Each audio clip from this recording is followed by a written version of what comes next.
إن في خلق السماوات والأرض واختلاف الليل والنهار لآيات لأولي الألباب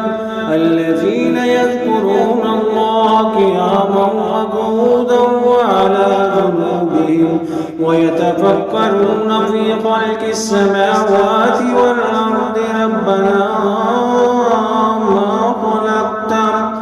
ما خلقت هذا باطلا سبحانك فقنا عذاب النار ربنا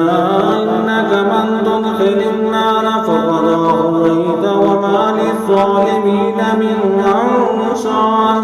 ربنا إننا سمعنا مناديا ينادي للإيمان أن آمنوا بربكم فآمنا ربنا فاغفر لنا ذنوبنا وكفر عنا سيئاتنا وتوفنا مع الأبرار ربنا وآتنا ما وعدتنا على رسلك ولا تخزنا يوم القيامة إنك لا تخلف الميعاد فاستجاب لهم ربهم أني لا أضيع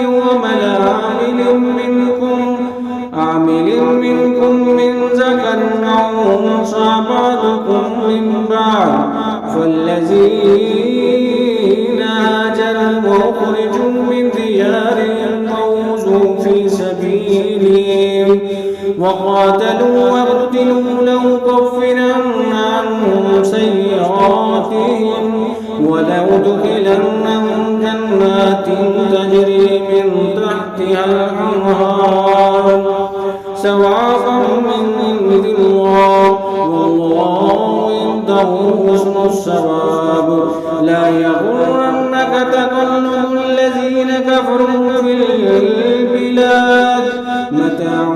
قليل ثم مأواهم جهنم وبئس المهاد لكن الذين اتقوا ربهم لهم جنات تجري من تحتها الأنهار خالدين فيها نزلا من عند الله وما عند الله خير للأبرار وإن من أهل الكتاب لمن يؤمن بالله وما أنزل إليكم وما أنزل إليهم خاشعين لله لا يشترون بآيات الله ثمنا قليلا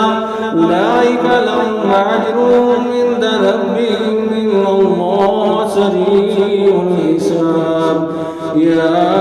أيها الذين آمنوا اصبروا وصابروا ورابطوا واتقوا الله لعلكم